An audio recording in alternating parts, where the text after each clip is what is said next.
अस्सलाम वालेकुम everyone, welcome to call back coding. So आज की वीडियो होने वाली है बहुत ही ज़्यादा इंटरेस्टिंग, क्योंकि आज की वीडियो में हम ये देखेंगे कि हम नेक्स्ट.जेएस में सीएसएस कैसे यूज़ कर सकते हैं, इधर कस्टम सीएसएस और टेलविंड सीएसएस, और इसी के साथ साथ हम प्रॉप्स को भी यूज़ करना सीखेंगे। तो चलिए शुरू करते हैं।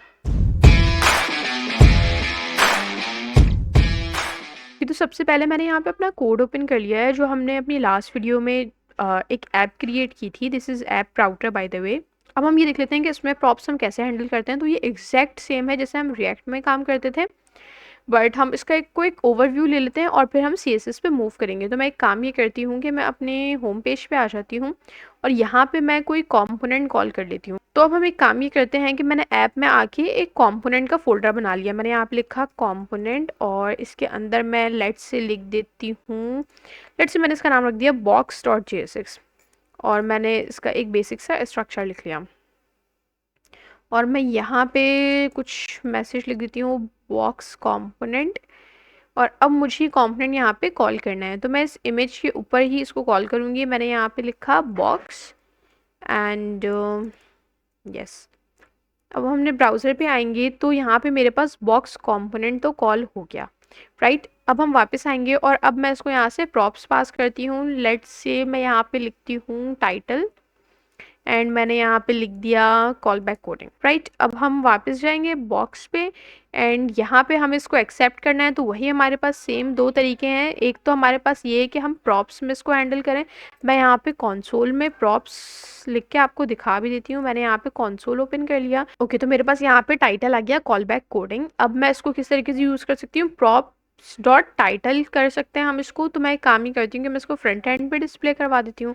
मैंने यहाँ पे लिख दिया प्रॉप्स डॉट टाइटल और मेरे पास यहाँ पे ये शो हो गया, राइट। दूसरा तरीका मेरे पास ये है कि मैं इसको डायरेक्ट ही जो इसका नेम है उससे गेट करूँ और इसको मैं यहाँ पे कमेंट आउट कर देती हूँ और मैं यहाँ पे अब प्रॉप्स हटा दूंगी और मैं इसको लिख दूंगी टाइटल, राइट। तो हम इस तरीके से भी इसको हैंडल कर सकते हैं। हमारे पास जितने प्रॉप्स पास होंगे, चाहे वो कोई नंबर हो, चाहे वो एज हो या कुछ भी हो, वो हम इस तरीके से यहाँ पे गेट कर सकते हैं। अब ये हमारी चॉइस है कि हम अलग अलग वेरिएबल्स में इसको गेट करें या हम डायरेक्ट प्रॉप्स में इसको गेट कर लें।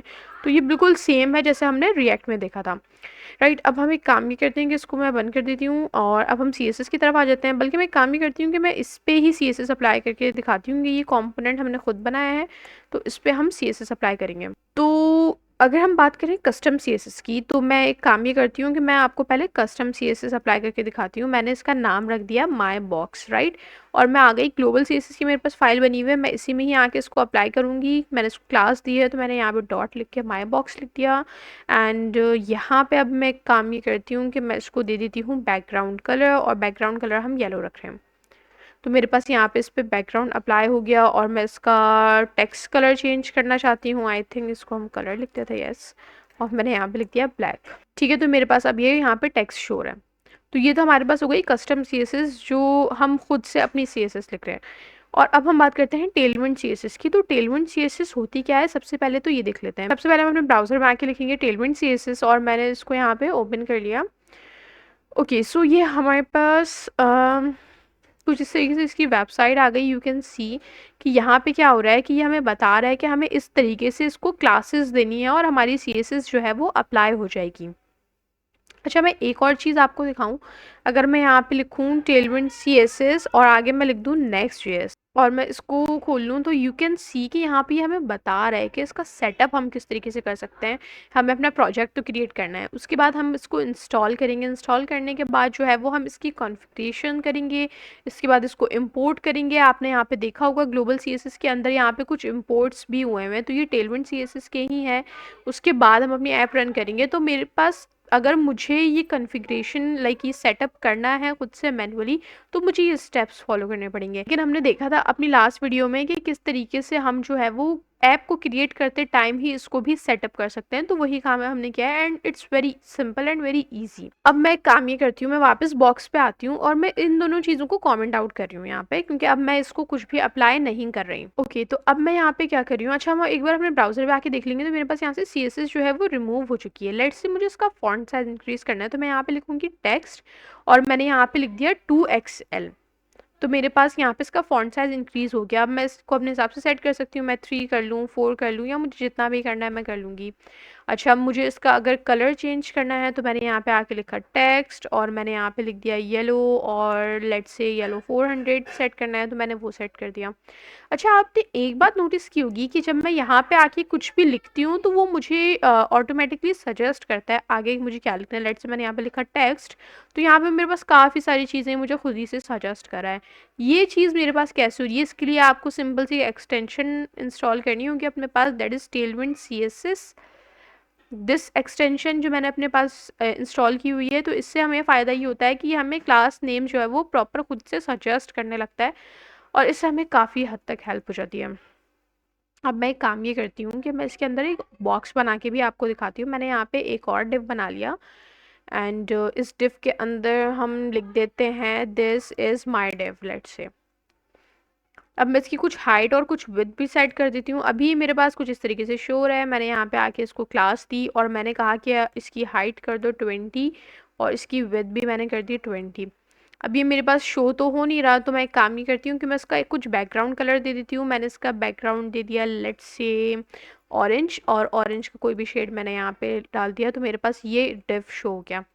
अब इसकी हाइट मैं अपने हिसाब से, हाइट या विड्थ जो है मैं अपने हिसाब से एडजस्ट कर सकती हूँ। जो इसके अपने जो हमारे पास क्लासेस हैं वो ये हैं जो यहाँ पे शो हो रही हैं, राइट। अगर मुझे अपने पास से देनी है, क्योंकि हम पिक्सेल्स वगैरह में काम करते हैं, हमें आदत है, हमें कस्टम देनी है, तो कोई मसला नहीं है। यहाँ पे मैंने स्क्वायर ब्रैकेट्स लगाए और मैंने यहाँ पे लिख दिया 200 पिक्सल्स। ज़रूरी नहीं है कि हम इसकी ही क्लास को यूज़ करें, हम इस तरीके से भी दे सकते हैं। तो ये 200 पिक्सल्स में मेरे पास एडजस्ट हो गया। मुझे इसका कलर चेंज करना है तो मैंने यहाँ पे लिख दिया टेक्स्ट और मैंने यहाँ पे लिख दिया ब्लैक, तो ये मेरे पास ब्लैक कलर में शो हो जाएगा। अच्छा, अगर आप ये चाहते हैं कि यार मुझे इसका कोई हेक्साडेसिमल में मुझे यहाँ पे देना है कोड, कुछ नहीं करना है, आपने यहाँ पे स्क्वायर ब्रैकेट्स लगा दिए, इसके अंदर आपने यहाँ पे अपना जो भी कोड है वो लिख दिया, राइट। अच्छा, मेरे पास क्योंकि एक्सटेंशन है तो मैं इस पे होवर करूँगी तो मेरे पास यहाँ पे कलर भी वो शो कर देगा। हम यहाँ से कोई भी कलर अपने हिसाब से सेट करके दे सकते हैं और टेक्स्ट जो है वो उसी हिसाब से मेरे पास सेट हो जाएगा। अभी हम इसको ब्लैक कर देते हैं। तो हमारे पास काफ़ी सारी चीज़ें हैं, इसी तरीके से हम बहुत सिंपली यहाँ पे इसको अप्लाई कर सकते हैं। वन मोर थिंग कि लेट्स से कि मुझे इसको बॉर्डर्स बल्कि मुझे इसके कॉर्नर्स को राउंड करना है लेट्स से, बट मुझे नहीं पता कि यार यहाँ पे मैं कैसे ये काम करूँगी। तो कोई मसला नहीं है, मुझे यहाँ पे लिखना है बॉर्डर। हमें ये तो पता है ना कि हम बॉर्डर रेडियस देते थे, तो मैंने यहाँ पे लिख दिया बॉर्डर रेडियस और मैंने यहाँ पे लिख दिया टेलविंड CSS। अब मैं इसके अंदर आ जाऊँगी और यहाँ पे मुझे खुद बता देगा कि अगर आप राउंडेड एक्सेस लिखेंगे एक्स्ट्रा स्मॉल तो ये कितना बॉर्डर रेडियस इस पर अप्लाई करेगा। इसी तरीके से अगर मैं यहाँ पे 2XL कर दूँगी तो ये कितना करेगा, मैं फुल कर दूँगी तो ये फुल हमारे पास बॉर्डर अप्लाई कर देगा। यहाँ से हम और भी एक्सप्लोर कर सकते हैं, यहाँ पे और अच्छे से हमारे पास जो है वो विजुअल रिप्रेजेंटेशंस भी गिवन है।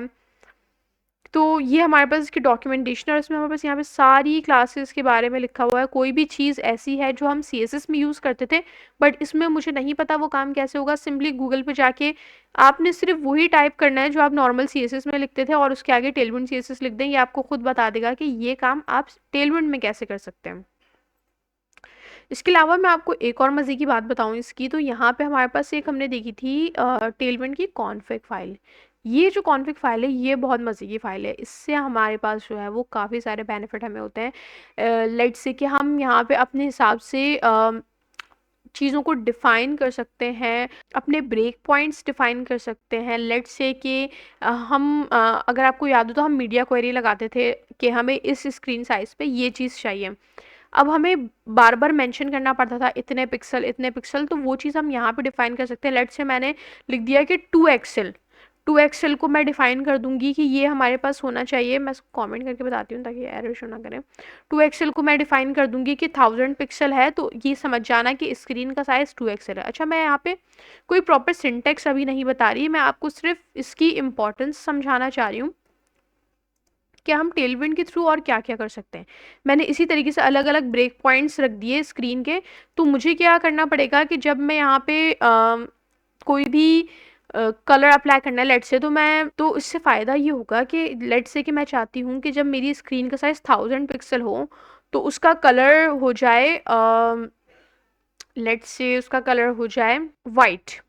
तो मैं यहाँ पे इस तरीके से दे सकती हूँ, राइट। इससे क्या होगा कि जब स्क्रीन जो है वो 2XL पे पहुँचेगी इसका जो साइज़ है वो इतना होगा, तो इसका कलर जो है वो वाइट हो जाएगा। फ़िलहाल जो ये सेट है वो ये साइज़ सेट है 2XL के लिए।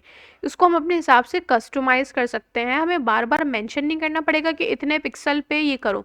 हम डायरेक्ट इस तरीके से भी इसको अप्लाई कर सकते हैं, मतलब there are so many things in Tailwind as well. तो मैंने ये प्लान कर रही हूँ कि मैं टेलविंड पे एक सेपरेट वीडियो आपको बना के इसको समझाऊँ, क्योंकि हमारे पास टेलविंड जो है वो बहुत हमें बेनिफिट्स, बहुत फ़ायदे प्रोवाइड करती है, बट हमें उसे सही तरीके से यूज़ नहीं करना आता है। क्योंकि अभी हम नेक्स्ट.जेएस पढ़ रहे हैं, तो हम अपने टॉपिक पे ही रहते हैं और हम नेक्स्ट.जेएस को ही डिस्कस करते हैं, बट हम टेलविंड को अलग से ज़रूर डिस्कस करेंगे। नेक्स्ट.जेएस इज़ वेरी सिंपल। अगर किसी को रिएक्ट.जेएस आती है तो नेक्स्ट.जेएस उसके लिए सीखना कोई मुश्किल बात नहीं है, बट हमें ये ज़रूर पता होना चाहिए कि हम नेक्स्ट.जेएस से बेनिफिट्स कैसे हासिल कर सकते हैं। Okay guys, so that was it for the video. If you guys have any query, ask me in the comment section, and don't forget to like, share and subscribe to my channel Callback Coding.